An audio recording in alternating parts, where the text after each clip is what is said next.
Well, you know, good evening, family. This is your beloved brother, Minister Melvin. I am your beloved brother, Minister. I am not your dog. Family, the reason why you will often hear me speak about how all of these other people who don't like us, the reason why they don't like us is because they all come from us. And they are all lower deities of ourselves. They are all lower morals and decency of a people than ourselves, because they are from the lowerness of the low. Everybody has good and bad in them, and they are from the lowest. And beloved brothers and sisters, it's to let you know that they got that away by mating the lighter with the lighter. The Indians and everybody, Mexicans and everybody, all that don't like us. And I be trying to get y'all to understand why I want y'all to go get this book. And pay attention why. I'm going to only give you a couple minutes of it.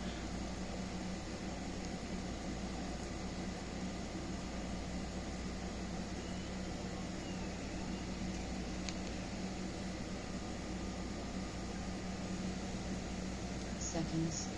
Pause.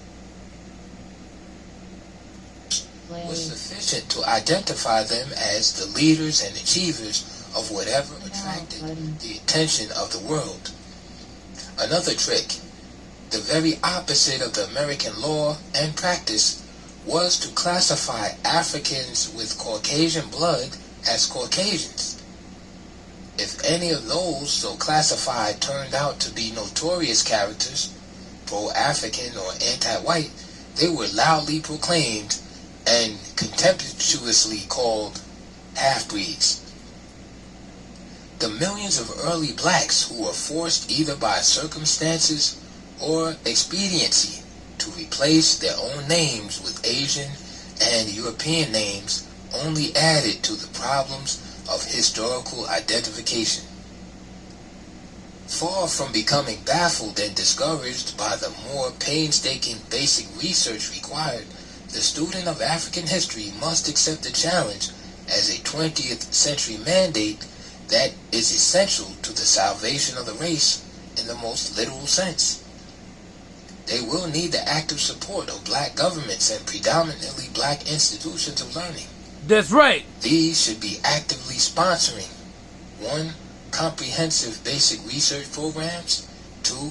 Research teams for field studies, especially in history and archaeology. Oprah and Jay-Z got the money. And a thoroughgoing teacher training program for history and other related disciplines. Whole time while she building some shit over in Africa. Indeed are black institutions of learning waiting for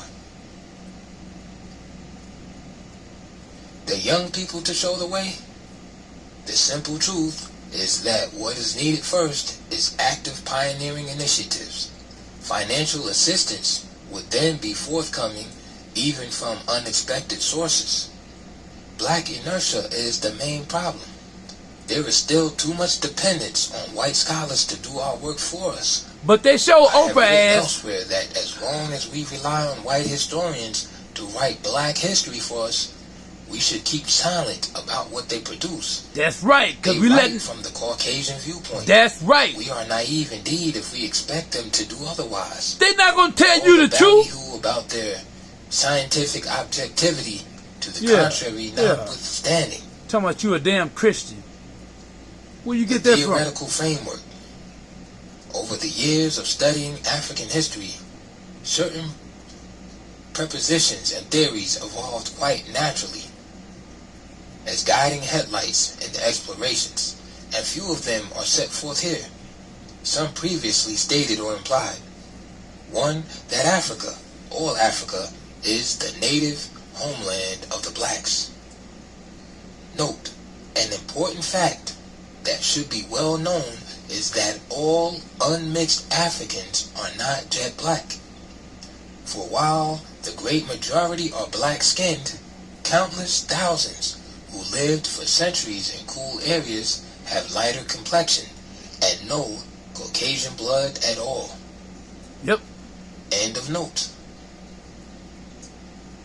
And that the Asiatic peoples who occupied North and Eastern Africa, even though they may have been there for centuries, are no more native Africans than are the Dutch and British, who likewise occupy and control the southern regions of the continent. So what that means is, where the homelands are from, which all of these invaders came, is not debatable. 2. That the blacks were among the very earliest builders of a great civilization on this planet, including the development of writing, sciences, engineering, medicine, architecture, religion, and the fine arts. 3. That the story... So hold up.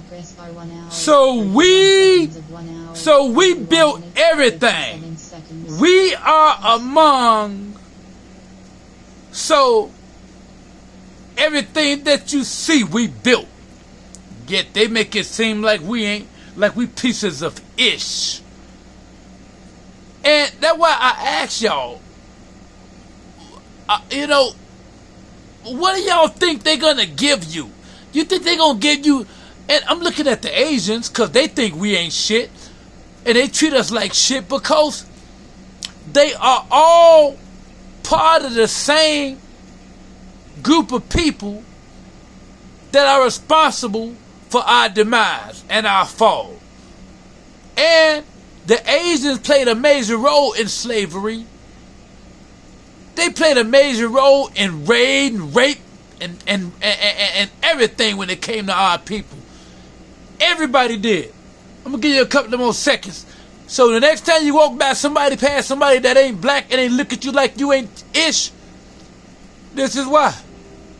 Of how such an advanced civilization was lost is one of the greatest and most tragic in the history of mankind, and should be the main focus of research studies in African history.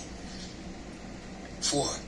That Asian imperialism, though rarely ever mentioned, was and still is even more devastating for the African people than that of either Europe or America. Than white people. And that the Arabs' white superiority complex is not one whit less than that of Europe or America. They just like white the folk. Strategy of brotherhood deceives naive blacks. Birds of a feather flock together. 5.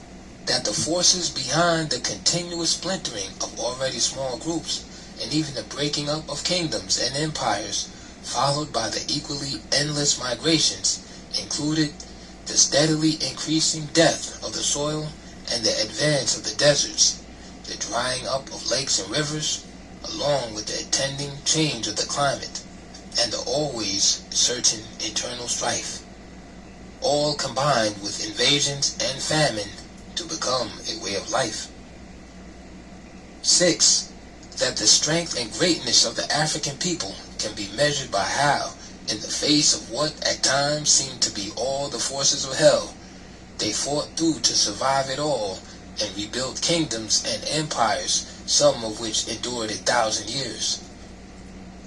7.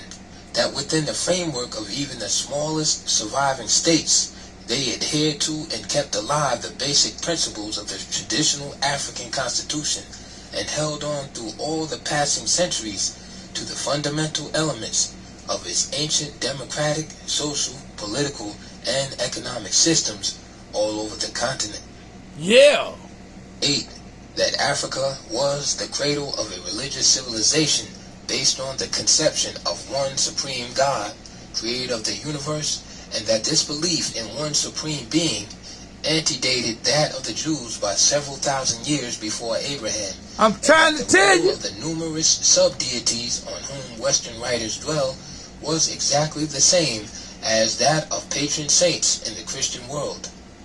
I advance further the theory that the early wandering Hebrews, so numerous in Africa, received many of their religious ideas there. For there it was that Abraham sojourned, Moses was born, Joseph lived, and some of the early years of Jesus Christ were spent. There is no question either that even centuries after mulattoes and Asians emerged as the only Egyptians, they still regarded black Africa as the chief source of the spiritual, the land of the gods. It all started right there in Africa. I leave each and every last one of you. And notwithstanding the remarkable civilization they did develop even millenniums before Christ, and the amazing rebuilding of empires in spite of the great dispersions. Notwithstanding all of this, African people fell far behind in the forward march of the rest of mankind because, in addition to the destructive forces of nature on the continent and the hostile forces from without, they, the African people, further enshackled themselves with their own hands through certain aspects of their social institutions and beliefs that stood as roadblocks to progress, even where conditions were favorable. Yeah, we shouldn't have never let them in. Scholars war on Assalam, alaikum.